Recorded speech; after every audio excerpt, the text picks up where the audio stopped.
Welcome to Medicine and Health with Dr. Paul Anderson. This is a show about opening the often mysterious world of how doctors think and how science works.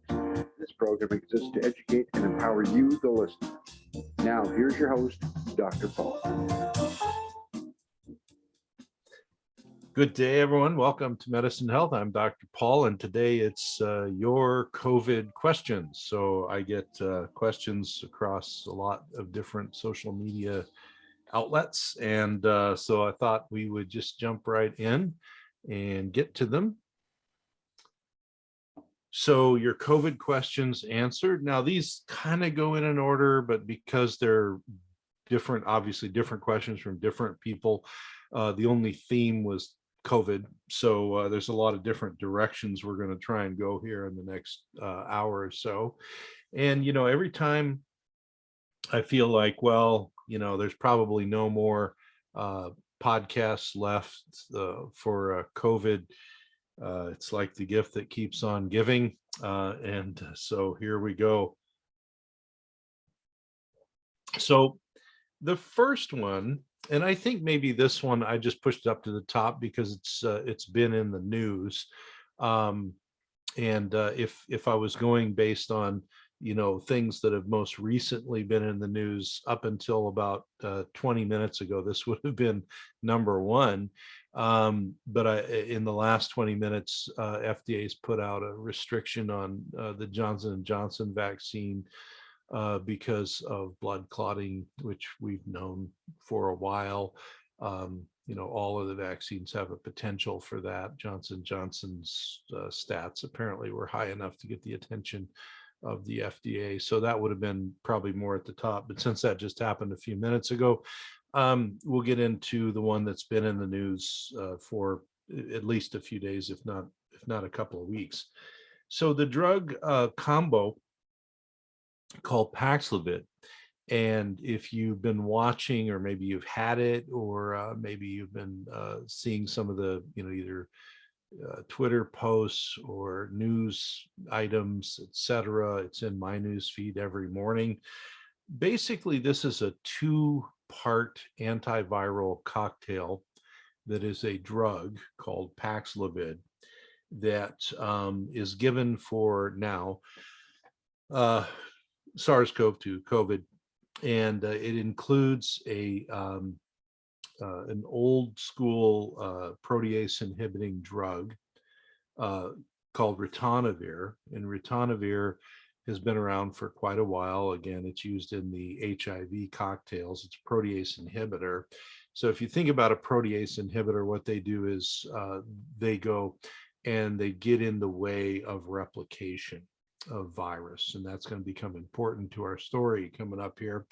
But the other thing that it does is it blocks the most commonly used pathway for other drugs in its metabolism in the liver. Now, it's not trying to do that, I don't suppose, for the fact that 60% of all drugs go through the CYP3A4 pathway, but it's doing it because if you have other drugs and you slow that pathway down, it keeps the other drugs in your system longer.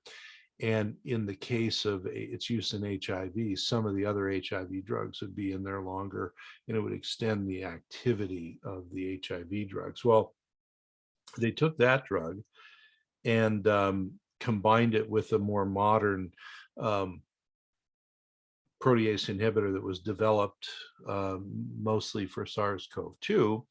And so they put these two things together and they call it Paxlovid. Now, what's been happening is, especially since this drug was approved and since, the upswing in cases with Omicron, et cetera, people are put on Paxlovid, and the most common story is they get out about 5 days and they test negative. And then sometime after day 5, where they're told, well, okay, you're negative and you don't have symptoms, you probably don't need to isolate. Then they have a rebound. So they're calling it the Paxlovid rebound, where sometime between day, reportedly 6 and 14, you go positive again. Now, why would that happen? Well, is a few reasons. Now they're calling it rare, but what's interesting to me is that um, and we've seen this all along, and if you follow, drug development, which many of you probably don't, but if you're like me and you follow drug development, drug research, it's very common to have a drug come out, and when it's first approved, because the trials were done on X number of people, you say, well, these are rare side effects.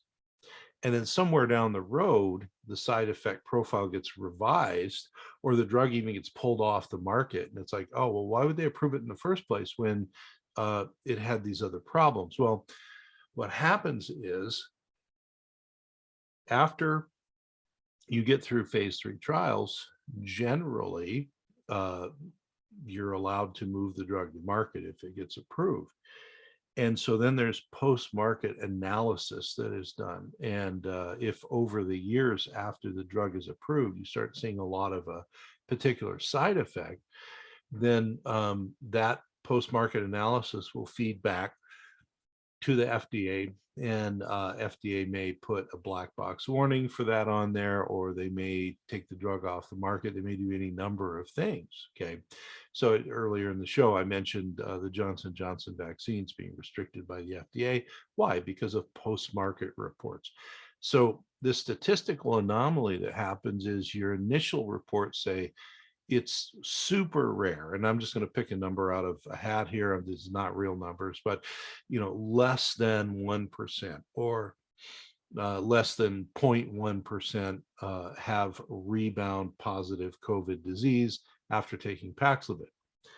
Well, then you get out and you give Paxlovid to a number of people, thousands and thousands of people, and you find out, oh, gee, well, it wasn't that low of a number. It's a higher number.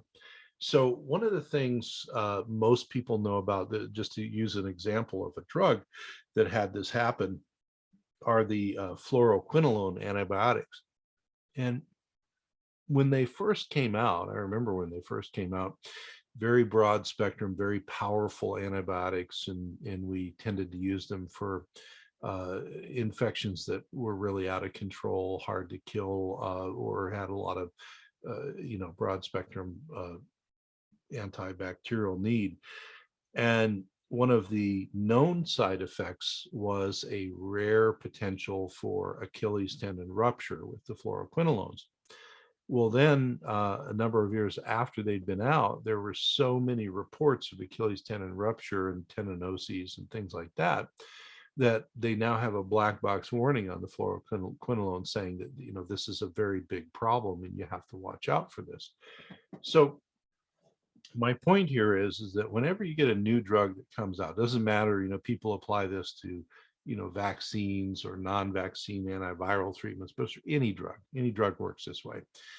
You can only trust the side effect profile of the new drug to the degree it's been tested. Now, supposedly, we're supposed to test new drugs in the IND process very well, and usually go through a phase 1 and phase 2 and a phase 3, and sometimes they're combined, sometimes they're fast tracked, like in COVID, but usually go through all of these layers of trial, and then you report out, okay, we had this many people have liver problems, this many people had kidney problems, this many people had constitutional symptoms, this many people had X, Y, and Z.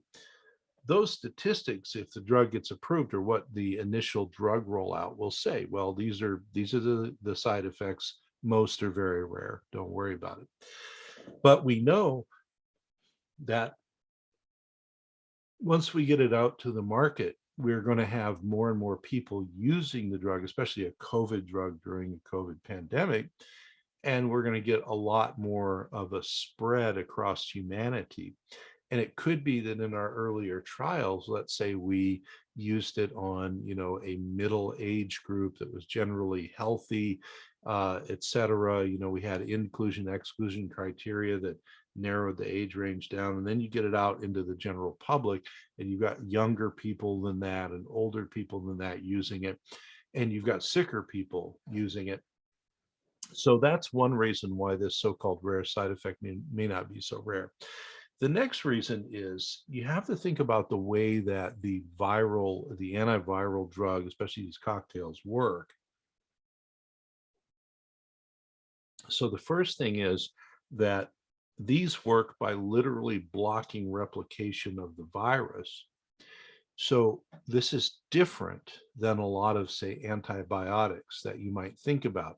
So you think, well, I had strep throat, let's say, and I was given, an antibiotic for the strep. Well, probably not 100%, but probably that was what was called a bactericidal antibiotic, and that would mean it actually killed the bacteria.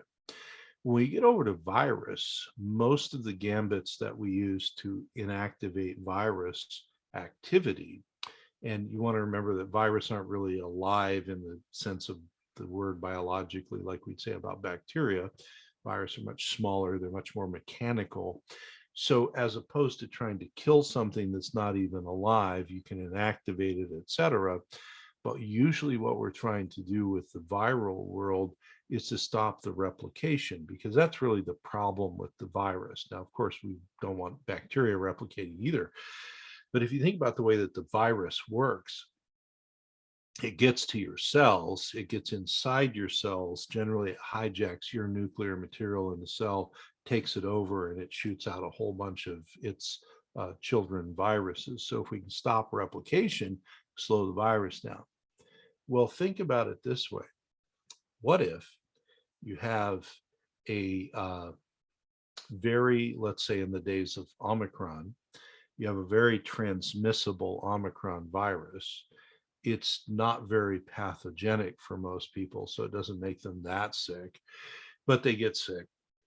And then you take this antiviral drug cocktail. Well, the antiviral drug cocktail is generally blocking the replication of your virus. So there's a couple of things. One is the earlier you take it, probably the better. And that's true of almost all antiviral drugs. But the next thing is, let's say you're taking it for the days in the beginning. You get to day 5 and you have a negative test. Why in the world a few days later or a week later would I go back to having a positive COVID test and having COVID in my system? Well, that's because what you have done effectively is suppress the amount of COVID. You've suppressed the replication of the COVID. And so you're very likely to test negative. But one of the things that viruses are very good at doing, certain types better than other viruses, is going a little bit dormant, so you may not test positive for them. And then when the pressure is off from whatever antiviral strategy, they come back out with a vengeance. Well, that's kind of what happens with the Paxlovid paradox, or the rebound, where you think you're better, you think you're cured, and then, day 5, you're great and negative. Day 7 or 10 or 14, you're back to being positive again. So I just looked at the FDA update on this, and it's saying, yes, this is a problem, but basically it's saying take it the way that your doctor said to take it. This is very rare. It's much less rare than it used to be. So I think my only take home from this would be, and this was sort of our number one question, I think, because it's been in the news a lot, is if you are on Paxlovid or you've been on Paxlovid,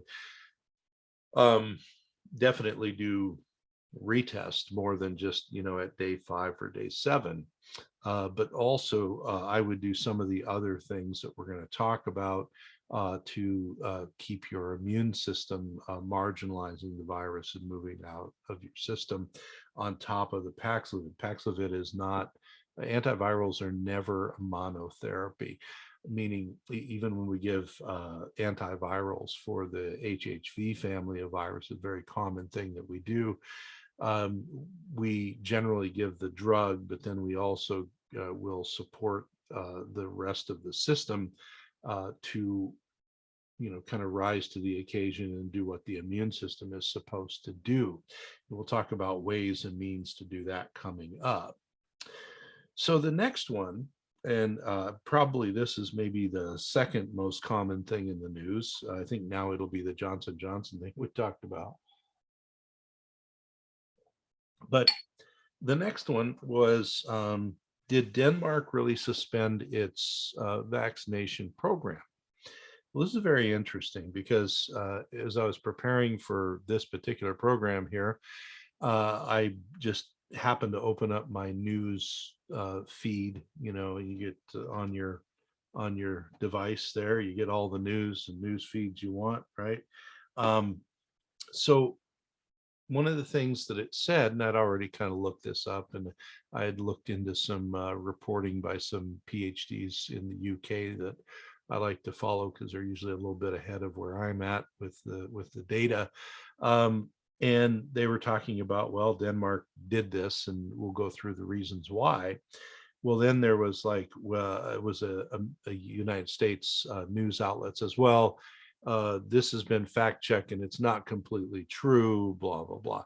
So one of the problems with, fact checking, as it were, I mean, as a concept, there's nothing wrong with fact checking. It's kind of what I do on this program.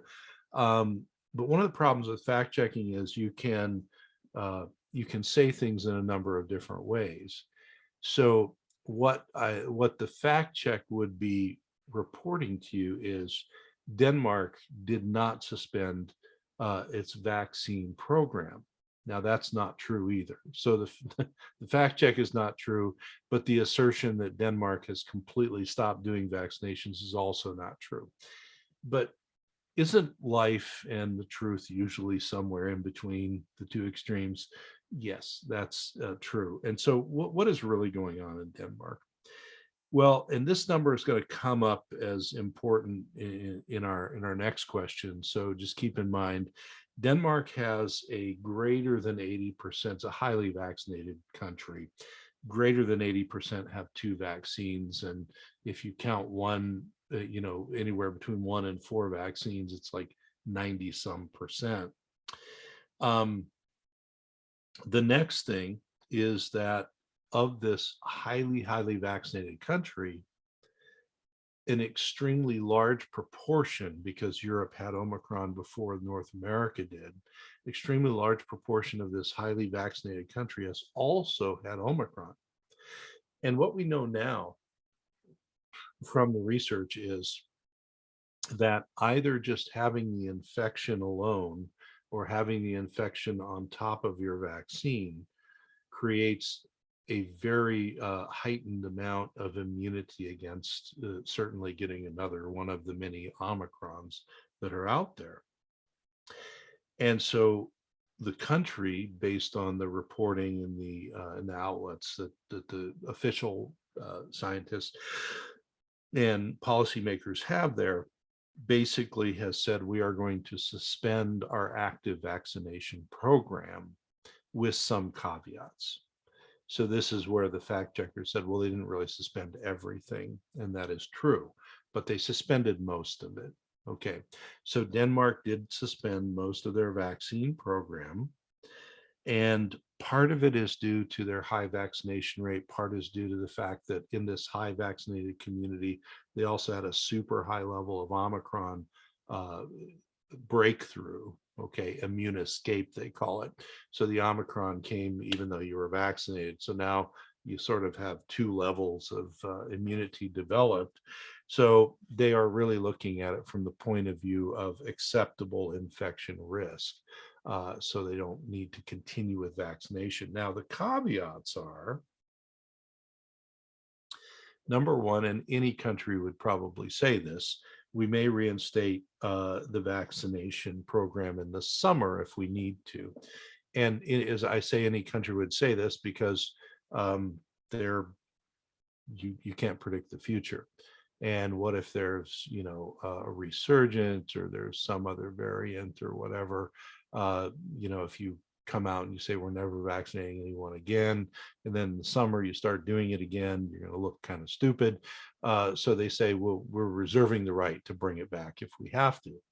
The next thing is they are putting a little asterisk by we're not going to do vaccination en masse anymore. They say, well, if you're over 40, or if you're pregnant, or if you're not done with your vaccine series, you probably want to, you will leave it open for you guys. Um, and then they're saying we're not recommending a fourth dose, the fourth booster, unless you have an immune compromise. So there are reasons why the country of Denmark is still doing some vaccination, but they have suspended their main en masse vaccination program, because essentially what they're saying is Omicron boosted all of us who are already all vaccinated pretty much anyway.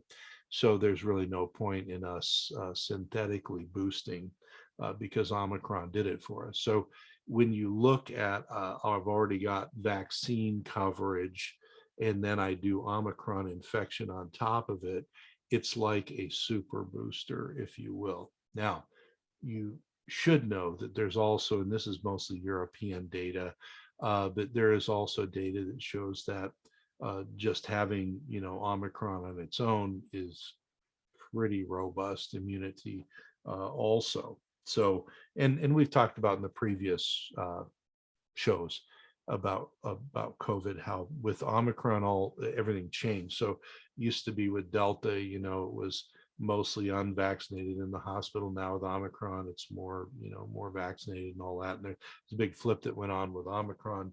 So Omicron is kind of all new news. It's all different. All right, so that covers Denmark. Now, where are we at with COVID infection in the United States? So if we've got um, Denmark, who have high percent vaccination, but also high percent Omicron infection, how many people in the US have been infected? Well, if we consider that most of the estimates that were around 60% were from the time of Delta, which is a pretty big number, but not that big, and we look at what the statisticians at a couple of big medical schools are looking at, one being your University of Washington, just down the road from me here, the other being Yale. They are estimating between 76 and 80% of people in the United States have had a COVID infection. And now that could be low symptomatic, asymptomatic. There's a lot of people who have likely had COVID infections that thought they had a cold. But if you look at the modeling done by some pretty top medical schools, you're looking in the high 70s to 80%.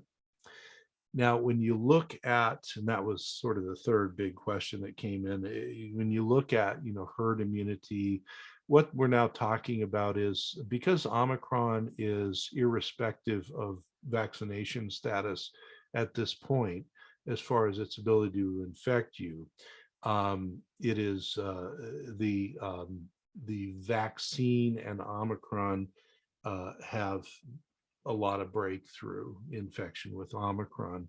And so because of that, as I said, Omicron becomes like a booster, whether you've had a vaccine or not. It's sort of like its own vaccine. And so we're looking probably more than herd immunity at some sort of mosaic immunity, because what we're finding now is we have people, who had prior infections who don't have a lot of resistance maybe to Omicron, so they might get two versions of the infection, even if vaccinated or not.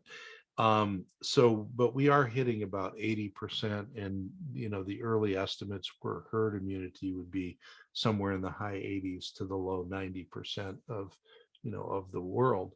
Now that presupposes that we don't have any more aggressive variants come up, etc.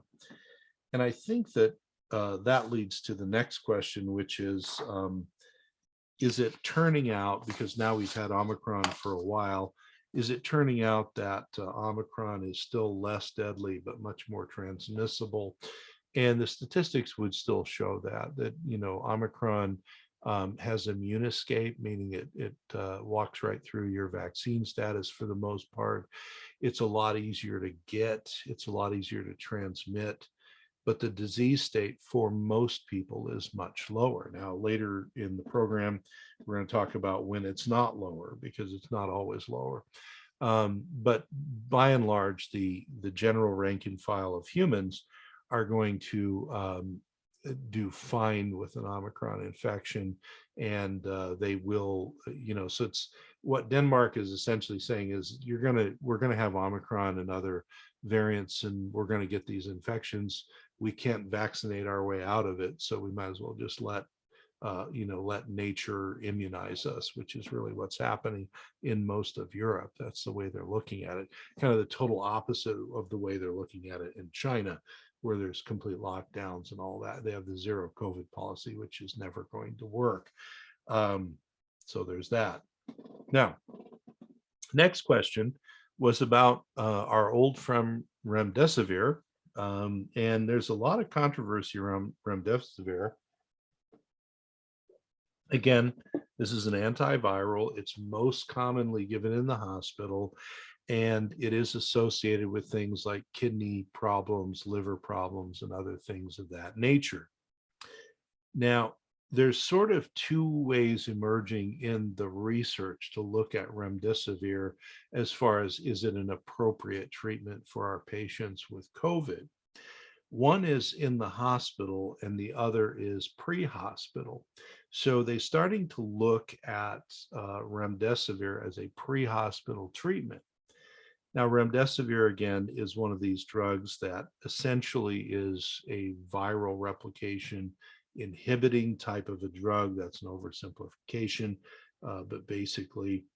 And so there was a paper that was published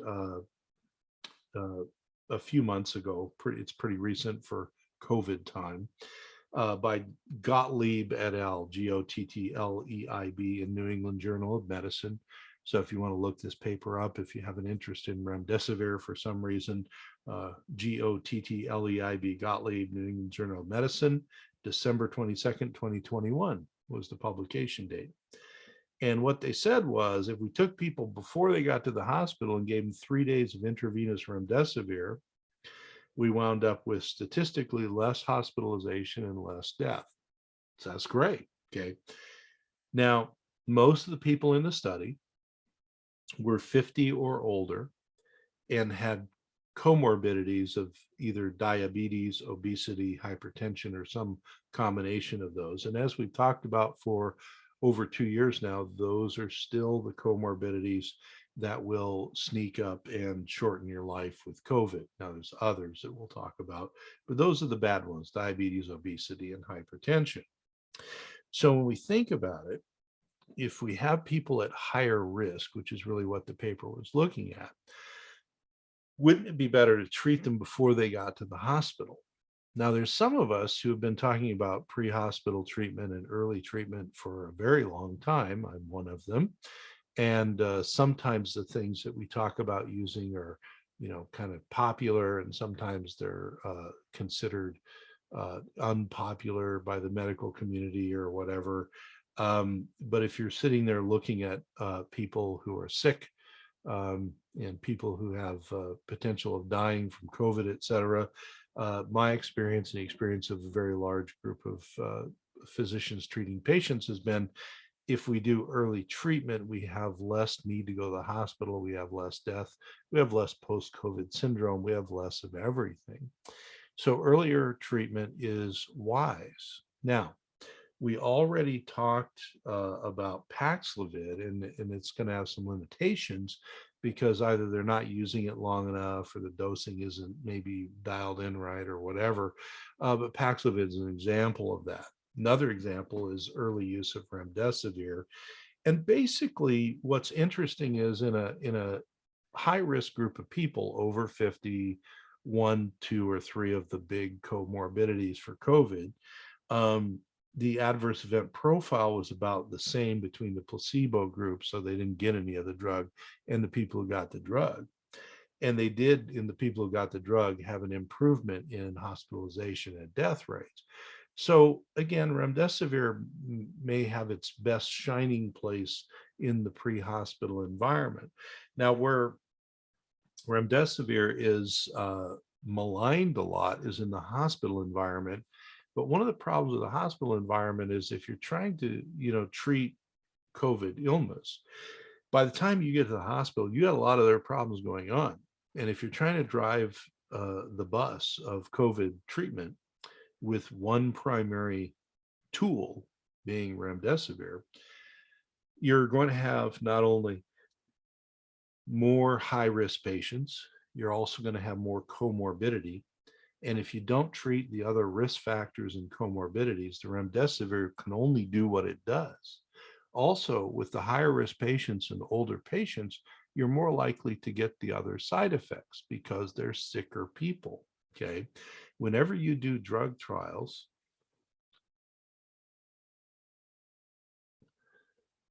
so when you do drug trials on people, and you're especially doing these observational things in the hospital, and you're going to give them remdesivir or whatever, if you have a younger, healthier population, you have a lot less side effects. You get a sicker, older population with more comorbidities, you're going to have a lot more side effects. But guess what? Those are also the people who die from COVID-related illness. So my experience with patients has been, and we're going to get to this with patients, is I don't have a problem with them using remdesivir in the hospital. I have a problem with them not doing the rest of the work of treating the rest of the person in the hospital. But there was a paper in BMC infectious disease, so just BMC infectious disease, January 4th, 2022, so pretty recent, from Gupta, Gupte et al. And they basically said that remdesivir is really has the best outcomes if you're under 60 years old and you only need low flow oxygen. When you get beyond 60 and you have any type of cardiac or vascular disease, or you need ventilation or high flow oxygen, you have a decreasing amount of positive effect from remdesivir. So if you think about it, a lot of people get into the hospital and they're not treating the other comorbidities the patient has, and then they're on remdesivir. The older they are, the sicker they are, the less likely it's going to work out. So again, antiviral treatment generally, and there's nothing new with COVID antiviral treatment, is better done earlier. So the earlier, the better. So I would agree with Gottlieb et al. In that New England Journal piece from December 2021 that probably a remdesivir treatment early on, if you're going to use remdesivir, would be better. Let's keep people out of the hospital. Okay.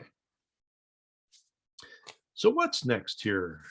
And I numbered these to try and keep myself on track. Well, what are some other things you could do?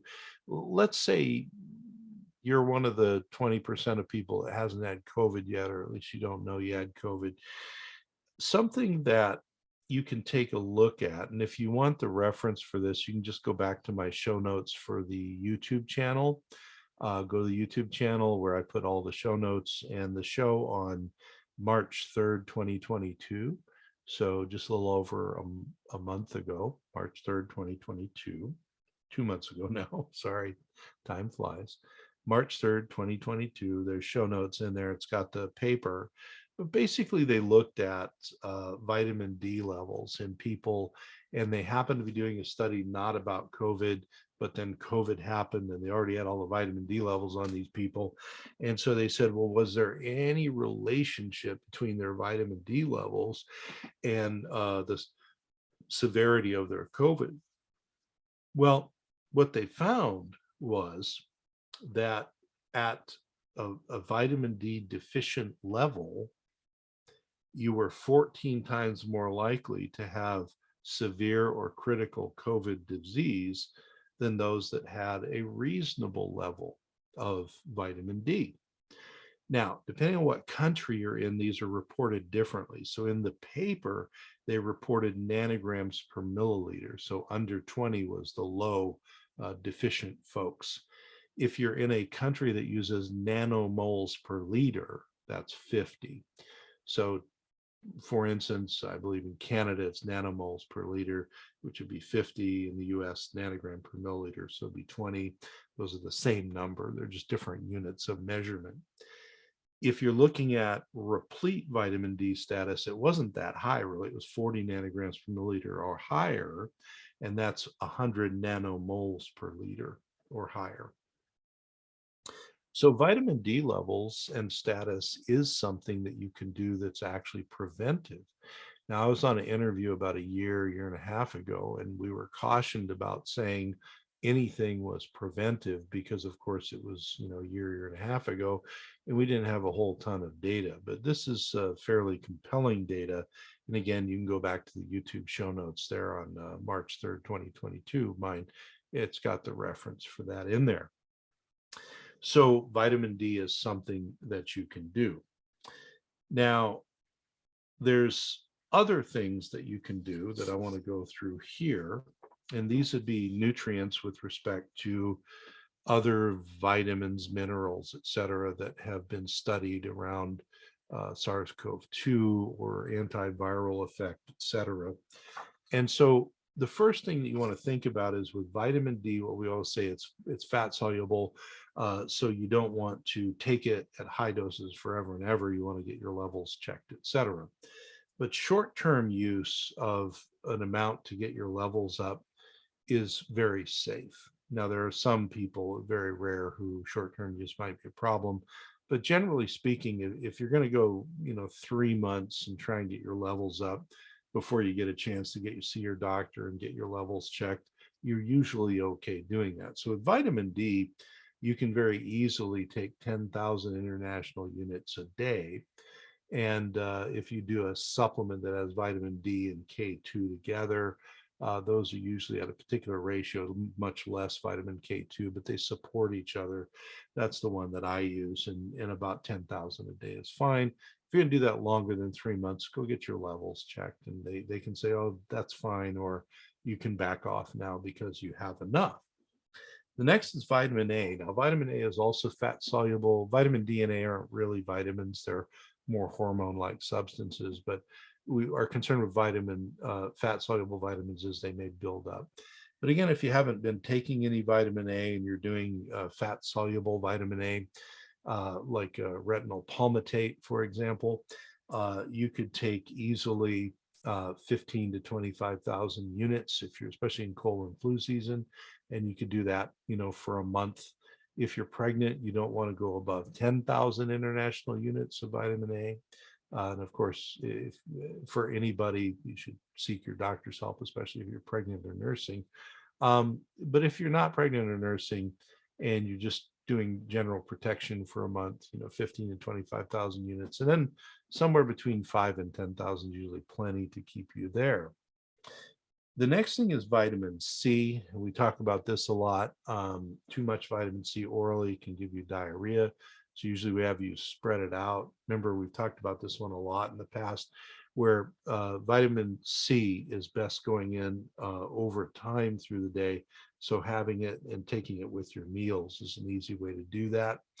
And if you do start to get loose stools, just back off on the dose. You don't need to stop. You can just back off on the dose. But most people can tolerate 500 to 1,000 milligrams with each meal, and that's usually quite good. The B vitamins are just generally good because they help with a lot of cofactor work in your enzyme processes in your body. And there are enzymes that get involved in certainly your immune system and all of the fights that go on when you have cold and flu season going around. So the B vitamins, you can do a B complex, you can do a multivitamin plus a B complex. Minerals are also very important. We hear a lot about zinc with COVID. Zinc is one of the things where if you try and do it too late, like they did a study with zinc and they said, well, zinc didn't help people who were, acutely ill, stay out of the hospital. Well, by the time you're acutely ill, if you start taking zinc, it may not be enough, it may be too little too late. minerals are sort of like a lot of the vitamins. You have to have enough in your system to do anything for you. So what I recommend, rather than just taking a bunch of zinc, is minerals work in balance. And zinc, for example, will deplete copper over time. Some people have high copper, and that's great for depleting it. Some people don't. So what I usually have recommended to patients through COVID is, you don't really need to take a ton of zinc. If you get a good multi-mineral, you can get them with and without copper. If you're going to be taking it a long time, I would, either have your copper levels checked or take it with copper to balance it out. But a multi-mineral is, in my opinion, better because you can take, a dose of them a day with food. Always take minerals with food because they can be a little harder in your stomach. You can take them with food, and then you can back up all of the enzyme activities that the B vitamins are doing. Other things that we have used with people, N-acetylcysteine. This is an amino acid that's a precursor to glutathione. It also is helpful with a lot of respiratory things. It also happens to be used as a respiratory drug in respiratory medicine. But N-acetylcysteine, if people are taking it, it's usually 500 to 1,000 twice a day. And then one that's gotten a lot of press is quercetin, the bioflavonoid. This is actually a zinc ionophore. It does other things, but it helps zinc get in the cells. When zinc's inside your cells, it helps to in the natural antiviral processes that go on with your cells. Probiotics, most people tolerate probiotics, so that's another thing you could add. Omega-3 oils like fish oil, etc., can be useful, etc. Now, all of these recommendations I just talked about, I want to make my normal caveat, which is, I'm a doctor, but I'm not your doctor. So these are just informational things. This is not medical advice. You should only take medical advice from your healthcare team. And if you are looking at, say, nutritional or herbal medicine or other things, make sure someone in your healthcare sphere has experience with those. There's a lot of, the primary care medical community is, they know sort of the danger signs, and they know the safety things around certain nutrients, but they really don't know how to guide you into the world of, taking a therapeutic dose. So make sure you have appropriate medical opinions about all of these things. Now, the next question is in the realm of post-COVID. So we've had whole shows on post-COVID. You can go back not that far. If you go back on the YouTube channel and look at post-COVID illness. Now, when I say look at the YouTube channel, that's DRA online, Dr.A online. And if you search, usually you'll find me there. You'll see my face on the YouTube channel. If you can't find it there, go to my website, DRANOW, dranow.com. And there's a hub there which has links to everything, including my YouTube channel. And the reason I talk about YouTube, because we're on all of the pod burners, so you can listen to it as a podcast, live on CTR Radio and Facebook Live. So we're all over the place. But if I'm going to put show notes or links or other things like that, I put them on the YouTube page because there's a place for it in the description box. So if you're on a device like your phone, something small, go over to the right-hand side, there'll be a little down arrow. Now be careful, because if there's an ad, it'll be the first bar down arrow and you go to some ad, which I have nothing to do with. But right below that, there's a down arrow and it's the description box. They'll open it up. There'll be links. There'll be whatever I wrote about it. It'll all be in there. If you're on your computer, it'll be on the left side and it'll say show more. And you click on the word show more, which don't look like a link, but they'll open up the box, the description box. So we've done a lot of post-COVID stuff. But what I want to bring up here is post-COVID. So there's some really, I would say, interesting reporting about post-COVID vaccines, post-vaccine, all this other stuff. And it's just interesting. Okay. Now, post-COVID illness occurs in somewhere between 10 and 35% of people who have had COVID. One of the things you have to be careful with all the statistics I'm about to quote is they all are from the era of Delta and before.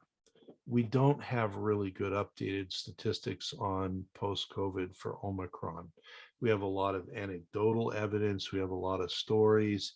But if you have somebody saying, for sure with Omicron, it's got more post-COVID or it's got less, or whatever, we don't know that yet. We're starting to know, but we don't know that. So when I say 10 to 35% of people get post-COVID, we're talking about Delta and before. And if you're hospitalized, which probably will stay the same, it's about 85% have some sort of post-COVID illness. Now, all the data, though, is really older. Okay.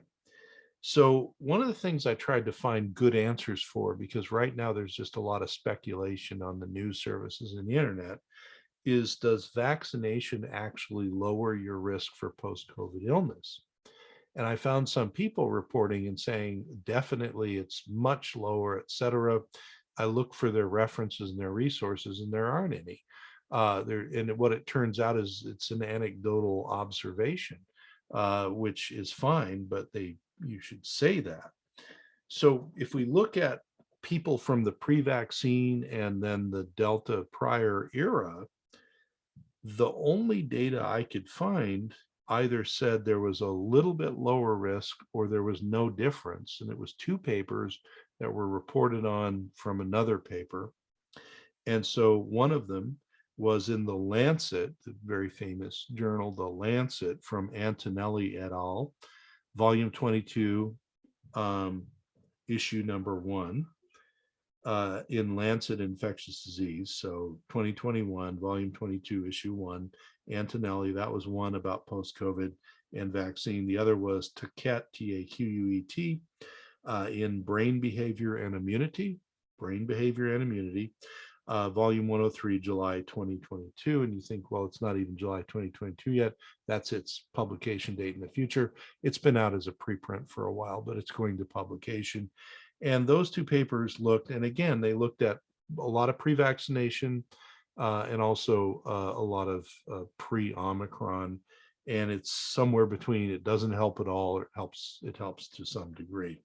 So I think the jury is still really out on that. And again, it's not my job, because I'm not your doctor, not your healthcare team, to tell you, you need more vaccines or less vaccines or whatever.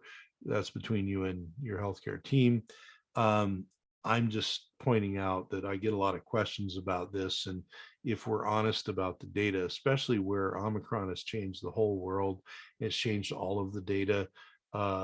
We can't extrapolate from what came before Omicron to what may be going on with vaccines and COVID moving into the future. Another thing that is starting to be reported, and this one was in Science, volume 375, so the journal Science, volume 375, issue 6579, and they're starting to talk about some people having vaccine-induced so they never had COVID, but they have post-COVID illness after the vaccine, and that kind of makes some sense logically if you think about it. If I am vaccinating you and I am inducing a piece of the COVID illness, say spike protein, to be produced in your body, and you are one of the people who's immunologically sensitive there, you may be immunologically sensitive to the degree that you have some post-COVID illness when you ever had any COVID. So again, is that super common? We don't know. We don't, common or not common, nobody knows. Another thing that probably would have been high on the list of questions is the Pfizer just did a data dump of, I think, another 800 pages of vaccine related side effects and other stuff. And I haven't had time to open it up and look at it, but that just happened last night, I think. So maybe we'll do something on that in the future. But there's a lot of things in there that we didn't know earlier. And so, trying to say, the vaccine's all good or the vaccine's all bad is probably a fool's errand, because nothing is all good or all bad. But also, we have to remember, kind of like we talked about with Paxlovid or remdesivir, we can only rely on the data we have at the time to make, these assertions about efficacy, safety, and all that stuff. Now, the last topic, and I did go through and sort of number these topics, put them in order. I did not choose the last topic to be a downer, but depending on how you look at it, it might be. And this is deaths, death rates, etc. If you go to cdc.gov, that is our Centers for Disease Control.gov, cdc.gov, some interesting things to look at. And one of them is something I talked about for a long time that's going to relate to the final bit of stuff I'm going to talk about, which is personal and my patients dying and things of that nature. So it is sort of a bummer. Don't want anyone to die, but with anything in medicine, people do die. And with COVID, they do. But if we look at cdc.gov and we look at deaths and comorbidity, what else did the person have? Almost 50% had a type of pneumonia or an influenza. Okay, that would make sense because those are immune dysregulating. You can die on your own from those things, etc. And like I've talked about, there's a lot of people with COVID that develop the atypical pneumonias, either viral or chlamydia pneumoniae or mycoplasma pneumoniae, and they have a very bad time if you don't get rid of those bugs as well. Almost 20% had hypertension, high blood pressure. 15% had diabetes, 10% had Alzheimer's disease, 10% had sepsis, body-wide infectious complications, which will kill you on its own very, very easily. So if we go to deaths, a large number of the deaths of people with COVID are due to COVID opening the door to something else helping to kill them. So one of my take-home points from that is, and this is where we go back to, okay, if I'm unable to treat you to the point as an outpatient where you have to go to the hospital, you get to the hospital, and now the hospital COVID team has you, there's not much your doctor is going to do from the outside, because that's not how it works for the most part with COVID in the hospital. So if they take you from scratch and say, well, you're a COVID patient, and they give you remdesivir, for example, and they don't give you anything else that you were taking prior, they're trying to treat your COVID with the remdesivir, which is fine. But what if you had other problems? Okay. What if you had other infections, which again, almost half of just the ones we tested, just half did. And I went through, and if you go back again into the co-infections and COVID, I listed, 3 pages of studies about other infections and COVID. This is not an unknown thing. But a lot of times people get to the hospital and it's too late by the time infectious disease specialty gets there, tests them, and finds out, oh, Lord, they have COVID, but they got, 2 bad bacteria and a fungal infection that we need to treat. So the risk of dying with COVID out or inside the hospital is very high with other infections, very high with other things, but infections are the top of the heap. And for the most part, these are often not tested for until it's too late. So just like I said with, remdesivir or anything else, if you do it before we get to the hospital, I would prefer to test you and treat you before you need to go to the hospital, keep you out of the hospital if we can. So the other thing is, who's mostly likely to die? So as of this year, about close to 80% are over 65 years of age. And if you go and break them down into, 65 to 75, 75 to 85 and all that, then the percents are mostly weighted towards the over 70 age group. About 20% are in the 45 to 64-year-old age range. All of these are going to be higher percentage with those co-infections or higher propensity. It's about 4% under 45 years of age. But if you look and you break that down on CDC, you can go ahead and break it out. 99% of those under, so it's 4% under 45. Most of the 4% are between 19 and 44 years of age. And that's more likely to be a little bit on the older side there. 0.2% is 5 to 18. So your school age kids, 0.2% deaths, and 0.1% are babies through 4 years old.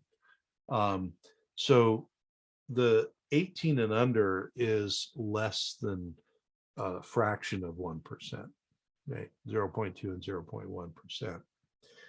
So, our focus, obviously, we don't want children getting sick. We don't want any children to die. And if your child has a respiratory disease, cystic fibrosis or something, have an immune compromise, or anything else, your doctor should be or probably is working with you on protective strategies. Okay.